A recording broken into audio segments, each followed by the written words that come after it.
મોરબીમાં ગેસ મળતો ન હોવાને પગલે 200 સિરામિક યુનિટો બંધ થઈ ગયા છે. સિરામિકના કારખાનામાં કોલ ગેસ બંધ થતા નેચરલ ગેસનો ઉપાડ 3 ગણો થઈ ગયો છે અને યુનિટોને દરરોજ લાખો કરોડોનું નુકસાન પહોંચી રહ્યું છે.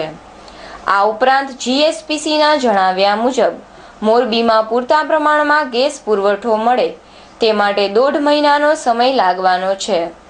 હાલમાં યુનિટો બંધ થતા કારીગરો બેકાર બની ગયા છે. અહેવાલ રવિ મોટવાણી.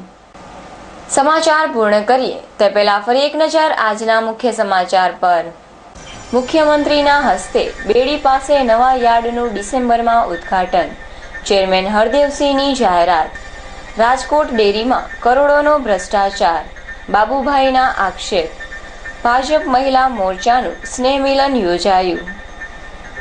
તો દર્શક મિત્રો, આ હતા આજના હેલો સૌરાષ્ટ્ર ન્યૂઝના સમાચાર. આવતીકાલે ફરી મળીશું. રજા આપો. નમસ્કાર.